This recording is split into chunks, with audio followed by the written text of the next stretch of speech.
우리가 삶에 있어서 종지부를 찍을 날이 이제 언젠가는 이르게 되죠.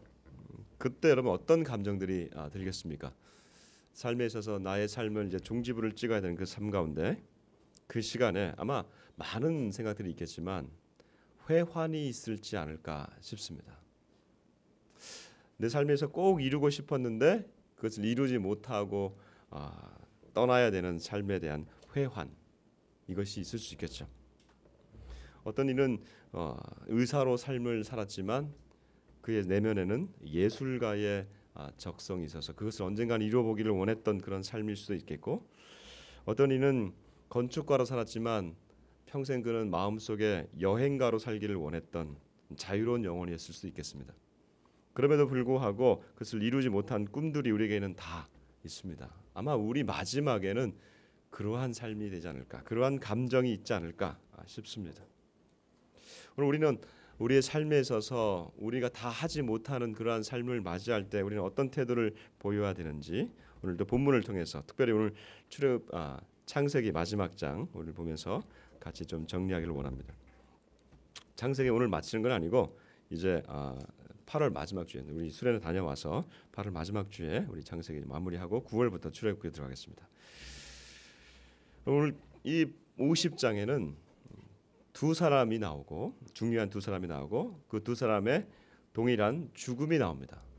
재미있게 이 창세기는 1장에서는 생명으로 시작했는데 마지막 50장은 두 사람의 죽음으로 끝나는 아주 기이한 것을 볼 수 있습니다. 두 사람의 죽음 중에 한 사람은 야곱입니다. 신앙의 거장인 야곱입니다. 그리고 또 다른 한 사람은 요셉입니다. 야곱의 인생 참으로 파란만장한 인생이었습니다.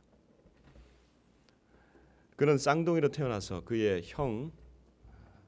형에게 주어진 그 장자권의 축복을 받아 누리려고 거짓으로 빼앗았으며, 그로 인해서 그는 고향을 떠나 타향살이를 하게 되었으며, 그리고 자수성가하여 타향에서 고향으로 돌아와서 살았지만 그의 11번째 아들 요셉을 잃어버리는 그러한 삶을 살았습니다. 참 기구한 인생입니다. 파란만장한 인생입니다. 요셉, 그도 마찬가지입니다. 애굽으로 팔려와서 기구한 삶을 살다가 그가 국무총리가 되는, 그러니까 이 두 사람의 이 삶은 영화로 찍으면 베스트 뭐라 그래야 될까요? 영화라 될까요? 요즘 그걸 뭐라 히트 무비라 그러나요? 그런 영화가 될 것입니다. 자, 먼저 우리 야곱의 죽음을 좀 살펴보기를 원합니다. 야곱이 이제 죽습니다. 그의 12아들을 다 불러서 일일이 한 명씩 다 축복하였습니다.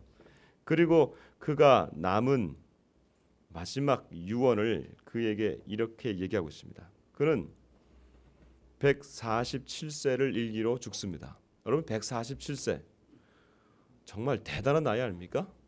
그러나 성경에서는 그의 나이는 굉장히 빨리 죽은 겁니다. 그의 아버지는 180세에 죽었고 그의 할아버지 아브라함은 175세에 죽은 걸 봤을 때 점점 인생이 죽어가는 것을 볼 수 있습니다. 자, 그러면 야곱은 그의 인생을 통해서 무엇을 이루고 그리고 미완의 과제로 남겨두었을까요? 야곱의 인생에서 이룬 것은 여러 가지가 있습니다.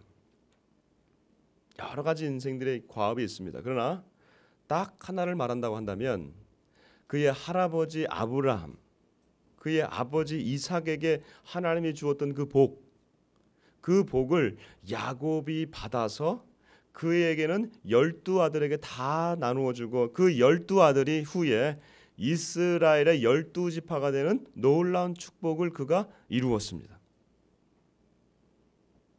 그러니 이 야곱은 이 축복만으로도 야곱은 성경에 기록될 만하고 대단한 인물입니다.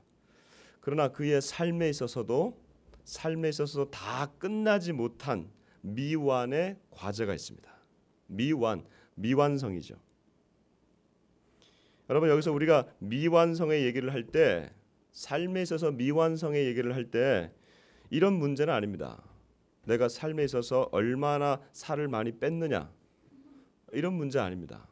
내 자녀를 어느 대학에 보냈느냐 이런 문제 아닙니다. 우리가 아파트를 어떤 아파트까지 내가 살아봤느냐 이런 문제 아닙니다. 삶에 있어서 미완의 과제라고 한다면 내 삶 전체를 통틀어서 관통하는 사명의 문제입니다. 이 사명의 문제를 완성했느냐 안 했느냐가, 자신에게 주어진 사명의 문제를 완성했느냐 안 했느냐가 그의 삶에 있어서 중요한 과제로 남는 것입니다. 자, 그러면 이 야곱의 삶에 있어서 중요한 과제는 무엇이었습니까? 그는 하나님의 약속을 받았는데 아버지 약속, 할아버지의 약속, 그 할아버지, 아버지 그에게 주셨던 그 약속의 장소는 바로 가나안 땅이었습니다. 그러나 지금 그가 죽는 곳은 어디입니까? 애굽 땅입니다. 오늘날 이집트입니다.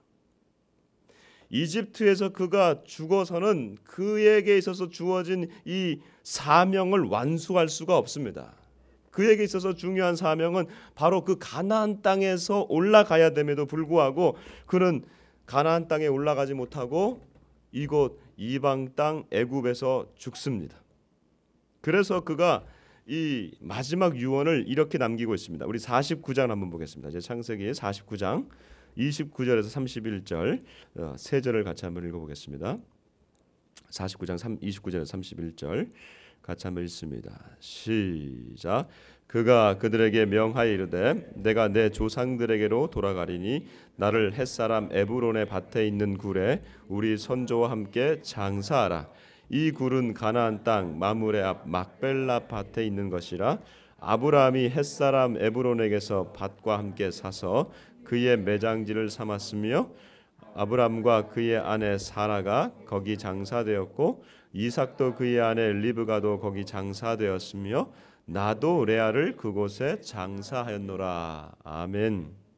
지금 그가 죽으면서 미완의 과제로 남겨진 그의 사명, 그것을 보여주고 있습니다. 내가 죽으면 이곳 애굽이 아니라 내가 죽으면 나를 저 땅 가나안 땅, 우리 할아버지 아브라함이 그 가나안 땅에 사두었던 그 막벨라 굴, 그곳에 우리 할아버지도 묻혀 있고 나의 아버지 이삭도 묻혀 있고 나도 거기에다가 묻어 달라라고 하는 그 유언을 남기고 있습니다. 자, 이렇듯 한 사람의 인생에 있어서는 그가 이룬 업적이 있고 그리고 이루지 못한 미완의 과제가 공존합니다.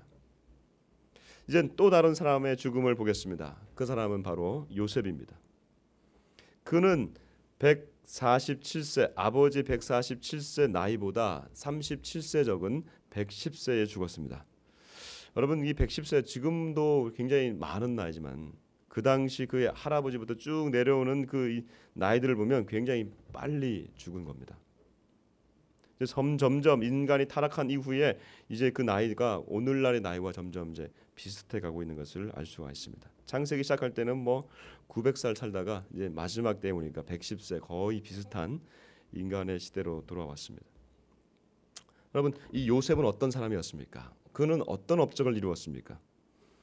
그는 11번째 아들로 태어나서 아버지의 사랑을 마음껏 받고 자랐던 그러한 아들이었습니다.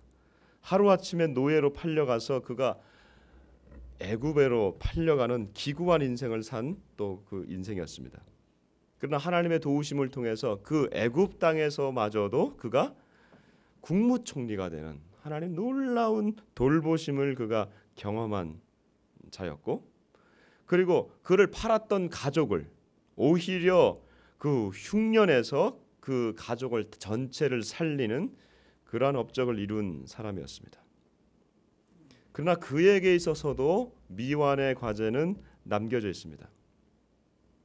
그가 가족을 다 애굽 땅으로 불러서, 그가 국무총리였기 때문에 애굽 땅으로 불러서 그 가족을 지금 애굽 땅에서 살게 하고 있습니다. 그러나 그와 그 가족이 살아야 할 곳은 애굽 땅은 아닙니다. 언젠가 돌아가야 하는 그 땅은 애굽 땅이 아니라 가나안 땅이었던 것입니다. 그래서 그도 마지막에 이렇게 유언을 하게 됩니다. 우리 이제 주보에 나와 있는 북한 성경으로 같이 한번 보겠습니다. 24절 25절 우리 50장 24절 25절 창세기를 우리 이게 또 남북한 이 버전을 다 읽으니까 재미있어요. 24절 25절 같이 한번 읽어봅니다. 시작.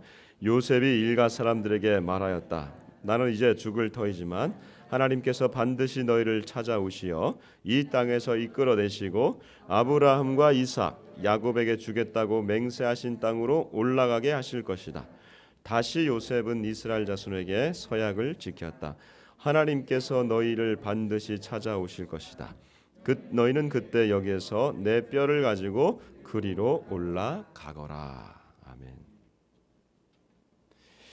아버지 야곱과 동일하게 그도 사명이 있었습니다.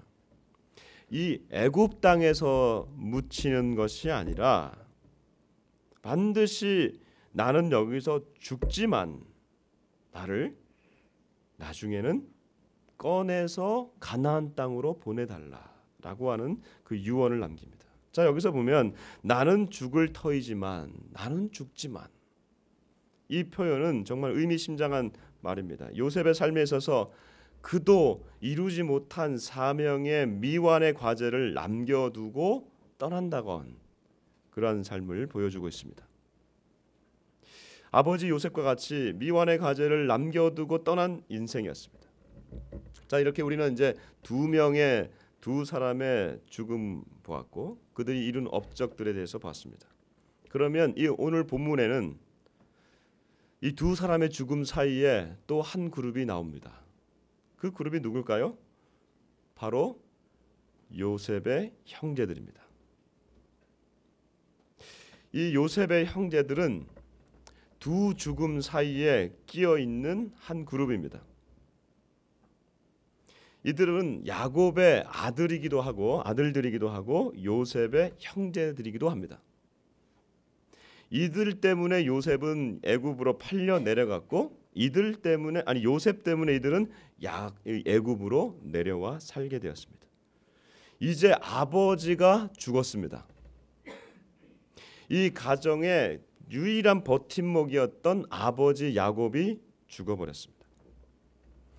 애굽으로 내려가기로 결정했던 것은 요셉이 애굽에서 국무총리였기 때문이기도 하지만 최종 결정을 한 것은 그 가정의 가장인 야곱의 결정이었습니다.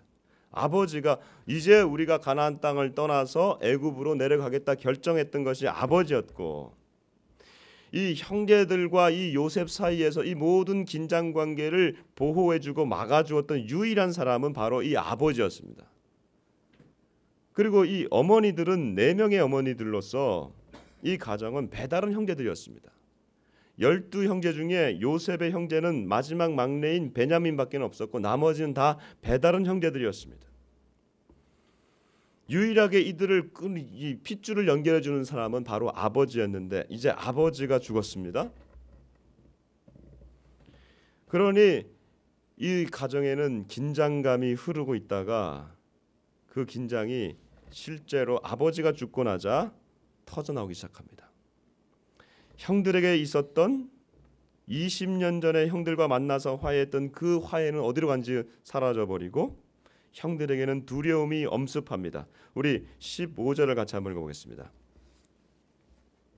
15절 같이 읽습니다. 시작. 요셉의 형들은 아버지가 돌아가시자 어쩌면 요셉은 우리가 미워 우리에게서 당한 온갖 억울함을 안 갚을지도 모르겠다 하면서 20여 년 전에 그들을 만났습니다. 그리고 그들 가운데서 요셉은 충분히 다 이 모든 것들을 다 풀었다고 생각했습니다. 그런데 아버지가 죽고 나자 형들에게는 두려움이 엄습했습니다. 얼마나 자신들이 했던 행동에 대해서 두려워하고 있는지 이제 죽은 아버지의 입을 빌려서 지금 요셉을 조종하려고 하고 있습니다. 아버지가 이렇게 얘기했다고 하는 것입니다. 16절 17절 같이 계속 읽겠습니다. 시작. 요셉 앞에 나가 빌었다. 아버지께서는 세상 떠나시기 전에 당신의 말씀을 요셉에게 전하라고 하시면서 이렇게 분부하셨습니다. 형들이 악의로 한 일이건 어떻게 마음을 잘못 먹고 한 일이건 못할 짓 한 것을 용서해 주라. 네 아버지께를 돌보시던 하나님의 종들이 비록 악의에 찬 일을 했지만 용서해 주어라. 요셉은 이 말을 들으며 울었다. 이 말이 진짜로 요셉 아버지 야곱이 한 말인지 아닌지는 모릅니다. 성경에 나와 있지 않기 때문에. 그러나 형들은 그냥 이 말을 아버지가 죽기 전에 이런 말을 했다라고 사람을 보내서 지금 요셉에게 가서 얘기 전하게 하고 있는 겁니다. 그들이 직접 가지도 못하고 사람을 보내서 아버지가 이렇게 용서하라라고 얘기했다고 간접적으로 전달하고 있는 것입니다. 왜 그럴까요? 두렵기 때문에. 자, 그러면 이 형들을 보시면 얼마나 두려운 것을 알 수 있습니다. 그런데 여기 보면 이 얘기를 듣고 난 이 요셉의 반응이 흥미롭습니다. 그게 뭐냐면 이제 17절에 나와 있습니다. 여러분 이제 17절 다시 한번 같이 한번 읽어봅시다. 요셉이 어떤 행동을 하는지 좀 여러분 보시면 좋겠습니다. 다시 한번 읽어봅니다. 시작. 형들이 악의로 한 일이건 어떻게 잘못을 못한 일이거든 못할 짓 한 것을 용서해 주라. 내 아버지를 돌보시던 하나님의 종들이 비록 악의에 찬 일을 했지만 용서해 주어라.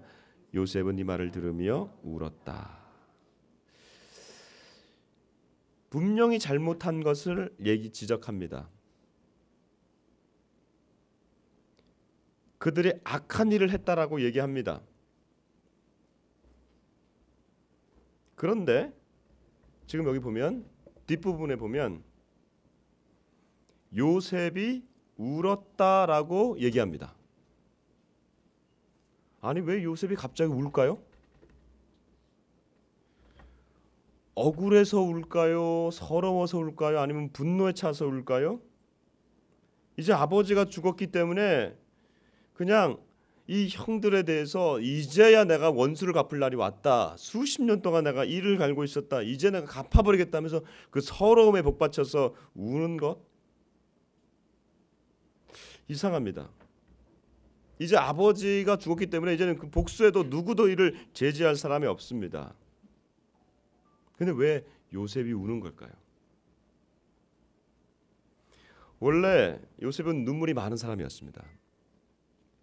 그가 국무총리가 돼서 형들이 그를 찾아왔을 때 그는 그들을 만나는 과정 중에서 3번의 눈물을 흘리면서 용서와 화해로 나아갔습니다. 그렇게 다 20년이 지나서 다 용서했는데 왜 지금 요셉이 형들의 얘기를 듣고 우는 걸까요? 아니 형들이 와가지고 오히려 더 실제로 그렇게 합니다만 발에 무릎을 꿇고 울어야 되는 거 아닙니까? 도대체 왜 요셉이 지금 울고 있는 걸까요? 이 눈물은 그저 그냥 용서의 눈물이다라고 생각하기에는 좀 이해가 가지 않습니다. 이미 20여 년 전에 그가 형들을 만났을 때 그 안에서 용서가 일어났고 화해가 일어났기 때문에 그렇습니다. 그렇다면 이 눈물은 좀 다른 차원의 눈물로 우리가 볼 수가 있을 것 같습니다. 이걸 좀 더 이해하기 위해서 19절과 20절 우리 요셉의 얘기를 좀 다시 한번 들어보겠습니다. 우리 19절과 20절 같이 한번 읽습니다. 시작. 두려워하지들 마십시오. 내가 하나님 대신 벌을 하면서 요셉은 이렇게 말하였다. 나에게 못할 짓을 꾸민 것은 틀림없이 형들이요. 하지만 하나님께서는 도리어 그것을 좋게 꾸미시어 오늘날 이렇게 여러 백성을 살리시지 않았습니까?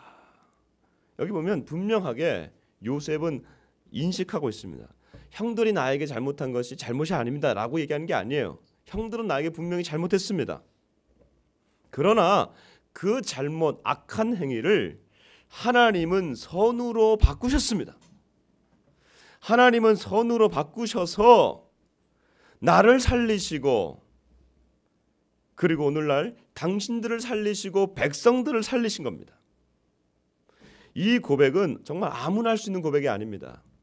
하나님의 살아계심을 그가 온몸으로 경험했기 때문에 그가 고백할 수 있는 그 고백입니다. 그러므로 이미 용서는 끝난 거나 마찬가지입니다. 그런데 왜 눈물을 흘릴까요?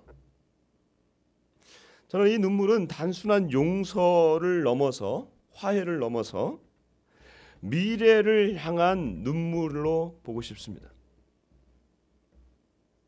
지금 이 이야기의 이 장면은 야곱이 죽은 직후에 일어난 일입니다.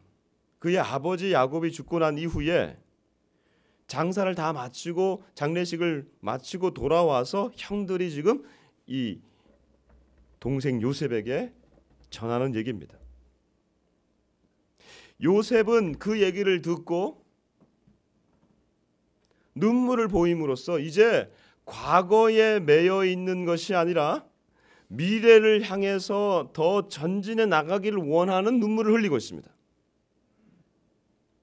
그가 아버지 야곱을 가나안 땅에다가 묻고 돌아오면서 그에게는 아버지의 미완의 과저인 그 사명이 그와 그의 가정의 사명으로 인식된 겁니다. 나도 그렇고 우리 가정은 이 애굽에서 살아갈 것이 아니라 언젠가는 아버지가 꿈꿨던 그 미완의 과제를 우리는 감당해야 된다라고 하는 것입니다. 그에게 있어서 아버지의 미완의 사명은 그의 사명이 되어진 것입니다. 그러나 이 형들은 과거에 매여 있습니다. 요셉에게 잘못했던 그 아픔 상처에 매여 있습니다. 그것 때문에 두려워 떨고 있지만 요셉은 이제 과거를 끊어버리고 아픔을 딛고 미래를 향해서 나아가자고 눈물을 흘리고 있는 것입니다. 더 이상 과거에 매여 있는 것이 아니라 미래를 향해서 눈을 뜨고 눈물로 씨를 뿌리고 있는 그 상황입니다. 여러분, 이런 상황이 이해가 가십니까? 이런 것을 경험해 보신 적이 있습니까? 한국 그 사회에 보면 유명한 시인이 있습니다. 다 알고 있는 국민 시인인 서정주 시인이 있습니다. 남한에서는 아주 유명한 시인인데 그가 지은 시 중에 여러분 다 알고 있는 국화옆에서라고 하는 시가 있습니다. 아시는 분들은 한번 암송해 보시죠. 두 소절이 오늘 본문과 비슷합니다. 한 송이 국화꽃을 피우기 위해 봄부터 소쩍새는 그렇게 울었나 보다. 한 송이의 국화꽃을 피우기 위해 천둥은 먹구름 속에서 또 그렇게 울었나 보다. 국화꽃을 피우기 위해서 그렇게 울었다고 하는 표현이 오늘 이 요셉의 울음을 보여주고 있는 것 아닌가 생각됩니다. 여러분, 우리도 한 송이의 국화꽃들을 피우기 위해서 최선을 다해서 우리 특별히 젊은이들 살아가고 있지 않습니까? 요즘 20대들 사는 거 보면 정말 최선을 다해서 살아가는 그 모습, 그럼에도 불구하고 이 사회 구조가 따라주지 않아서 허덕이고 힘들어하는 우리 청춘들을 보게 됩니다. 저도 이 설교를 준비하면서 저의 그 20대 초반부터 20대 전체, 30대 전체의 삶을 좀 생각해 봤습니다. 중고등학교 내내 공부하지 않았던 저였습니다. 6년간의 과정을 재수생활 1년 안에 다 마무리해 보겠다고 굳은 결의를 가지고 혈서를 쓰고 공부했습니다.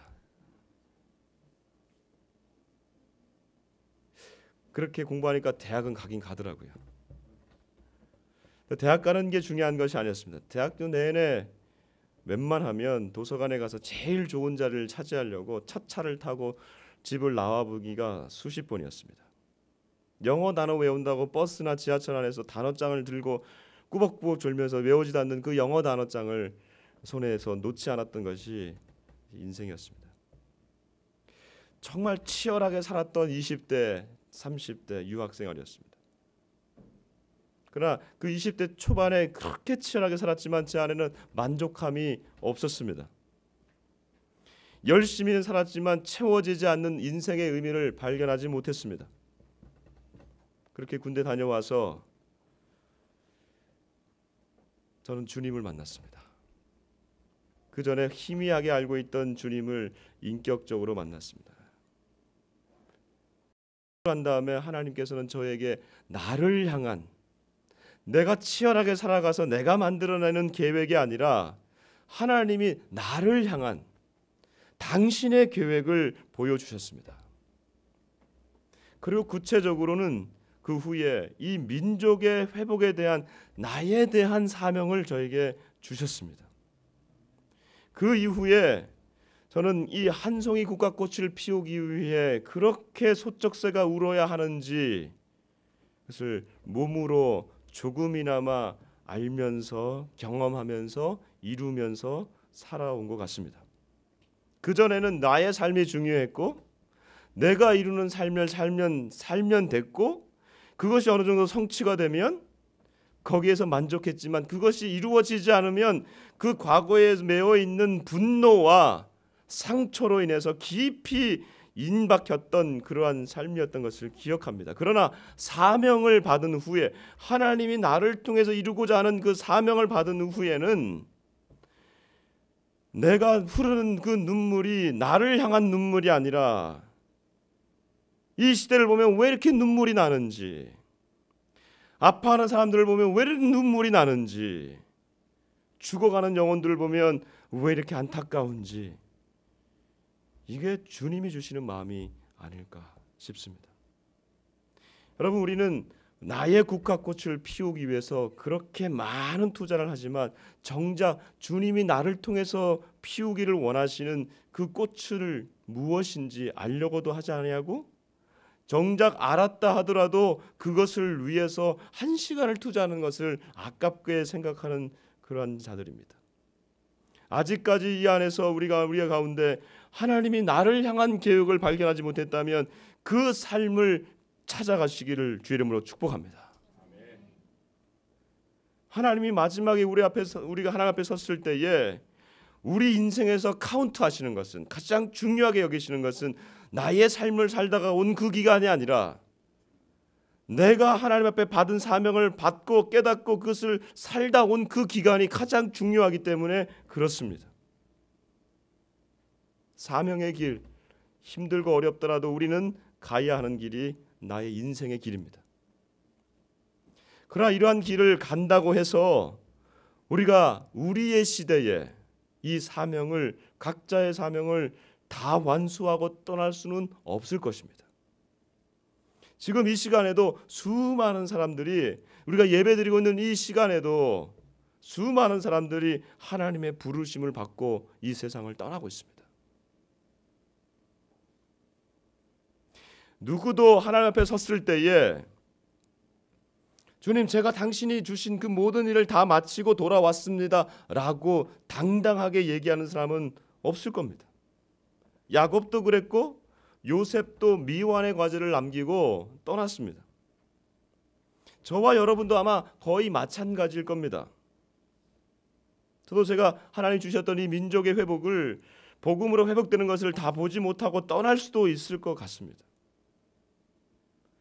그 옥하는 목사님, 한국교회 유명하신 정말로 존경받는 목사님이 계셨습니다. 그도 한국교회 회복을 위해서 그가 한 교회를 목회하시다가, 그리고 교회를 목표를 바탕으로 해서 한국교회를 갱신해야 된다. 그래서 교회 갱신협의회를 저희 교단에 만드셨습니다. 그 교회 갱신협의회를 통해서 썩어져가는 이 교단의 중요한 일들을 막아서는 일들을 하셨습니다. 그리고 더 나아가서 한국교회 회복, 전체 회복을 위해서 한국교회 목회자협의회를 만드셨습니다.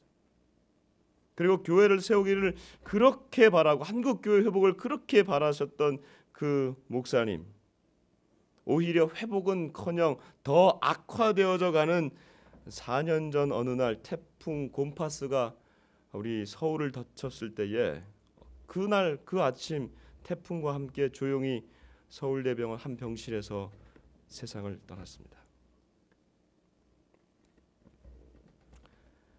2007년 상암 월드컵 경기장에서 수많은 성도들 앞에서 주여 한국교회를 회복시켜 주시고 용서해 달라고 절규했던 그의 음성, 여전히 미완의 과제로 남겨져 있습니다.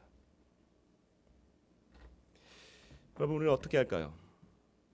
그런 분들도, 요셉도 야곱도 미완의 과제를 가지고 있을 때, 다 하지 못할 때 저와 여러분은 어떤 태도를 가져야겠습니까? 우리 25절을 읽어보겠습니다. 25절 같이 읽습니다. 시작. 다시 요셉은 이스라엘 자손에게 서약을 지켰다. 하나님께서 너희를 반드시 찾아오실 것이다. 너희는 그때 여기에서 내 뼈를 가지고 그리로 올라가거라. 아멘. 25절 보니까 요셉은 하나님이 반드시 찾아오실 것이다. 우리 한국 성경에는 하나님 너희를 돌보실 것이다. 파카드라고 하는 것인데요. 히브리어인데 원래는 방문하다 이런 뜻입니다. 이 말이 맞아요. 하나님이 너희를 다시 방문하실 것이다. 그때가 되면 너희는 내 뼈를 가지고 그리로 올라가라. 그가 미완의 과제를 지금 자손들에게 얘기하면서 누구를 부르고 있습니까? 그 자손들을 부르고 있는 것이 아니라 하나님을 부르고 있습니다. 하나님이 너희를 찾아오실 것이다. 내 사명은 여기서 마치지만 그 사명은 나는 마치지만 하나님의 사명은 끊어지지 않는다는 것입니다. 신약 성경에 보면 최초의 교회 가운데 최초의 7명의 집사님이 나옵니다. 그 집사님 중에 스데반이라고 하는 집사님이 계십니다. 그의 사명은 초대교회가 세워져서 최초의 교회니까 그 교회가 할 일이 얼마나 많겠습니까? 예루살렘 교회에서 그들을 다 봉사하고 교회의 중요한 일들을 다 감당했습니다. 그리고 복음 전하는 일들을 했습니다. 그의 사명은 너무나 컸습니다. 그러나 그가 사명을 전하다가 유대인들에게 돌에 맞아 죽기 바로 직전에 있습니다. 그가 성경에 보니까 그가 죽기 직전에 하늘을 바라볼 때에 하나님의 보좌 우편에 예수 그리스도가 서 계신 것을 그가 보게 됩니다. 그리고 마지막 죽기 직전에 그가 이 외마디 외침을 마치고 죽습니다. 주 예수여 내 영혼을 받으시옵소서. 사람들이 볼 때는 스데반의 삶은 미완으로 끝났습니다. 그건 다 그 시대에 그에게 주어졌던 그 사명을 다 완수하지 못한 것 같습니다. 그러나 사명이라고 하는 것은 내 인생에 있어서 중요한 사명이라고 하는 것은 내 일이 아니라 하늘 아버지의 일인 것입니다. 다시 말하면 이 일을 감당하다가 그 사명이 나의 일이 되어버리면 그것은 사명을 착각하고 있는 것입니다. 내 미완의 과제로 남겨질 수 있는 것은 이 일은 내 일이 아니기 때문에 그렇습니다. 하나님이 우리 시대 가운데 각 한 사람 한 사람의 그 시기 가운데 시간 가운데 주신 사명은 끝까지 최선을 다해서 감당해 나가지만 하나님이 이제 됐다 오라고 말씀하시면 우리는 이 미완의 과제를 남겨놓고 가야 되는 것입니다.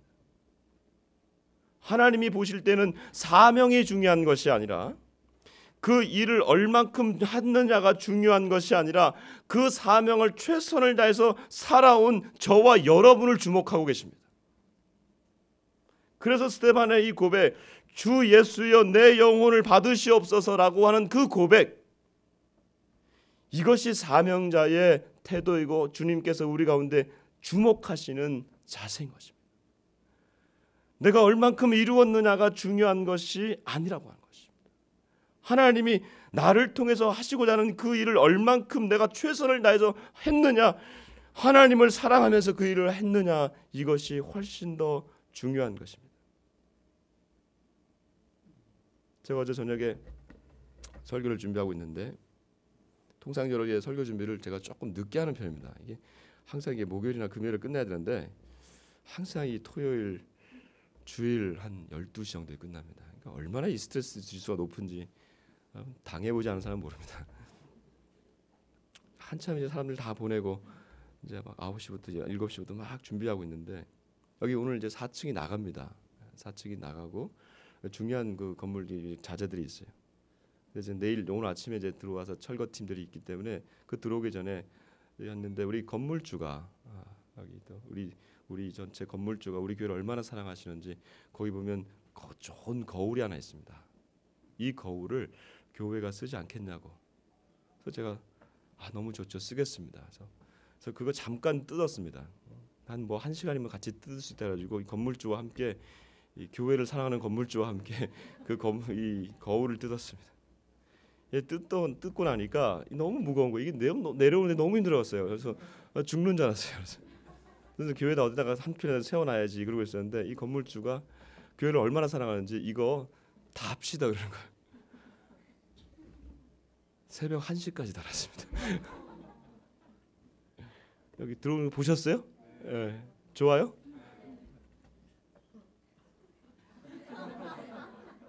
스트레스 이만큼 쌓이는데 설교는 준비가 안 됐지. 못 받고 있지. 톱 자르고 있지. 백큐하고 있지.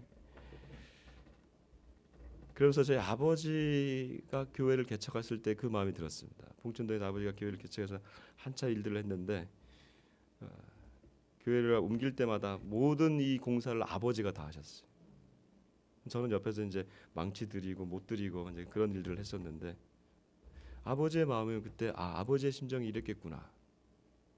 저도 어제 이걸 달면서 거울을 달면서 내일 아침에 성도들이 깜짝 놀라겠구나.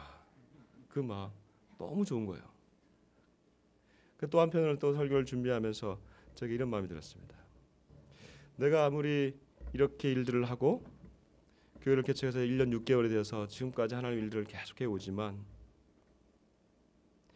나에게 주어진 이 사역, 이 사명, 교회를 건강하게 세워나가고 하나님의 뜻 가운데 하나씩 세워져 가는 것도 이것도 언젠가는 하나님이 부르시면 내려놔야 되는 거구나. 그런 중요한 깨달음이 들었습니다.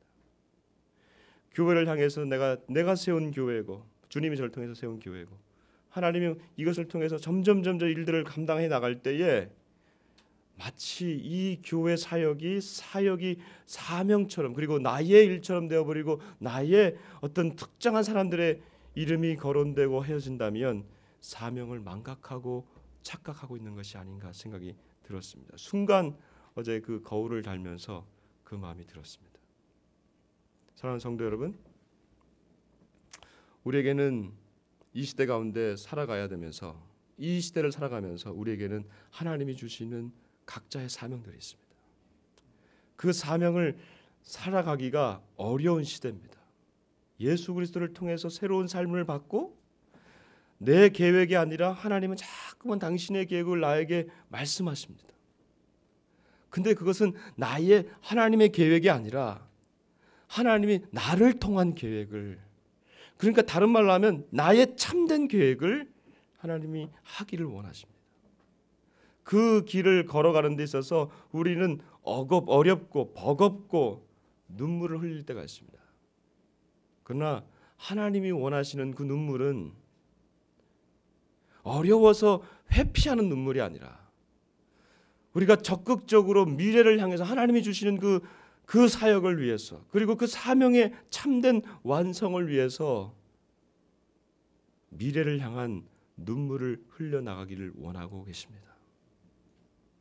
이 시대에 우리 민족의 사명도 여전히 미완의 과제로 남아 있습니다. 선조들이 이루지 못한 이 통일의 사역, 이 시대의 분단의 이 미완의 과제들 복음으로 다시 한번 우리가 이끌어내는 그날까지 눈물을 흘리면서 씨를 뿌리시는 사랑 우리 주의 백성들 되기를 주의 이름으로 축복합니다.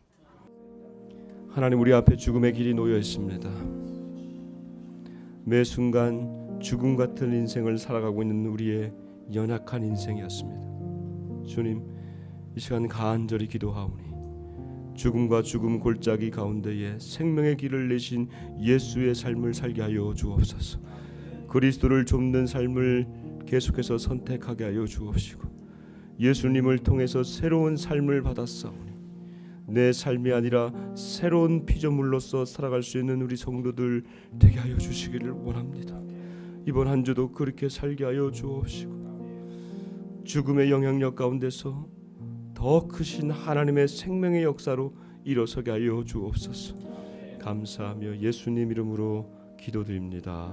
아멘.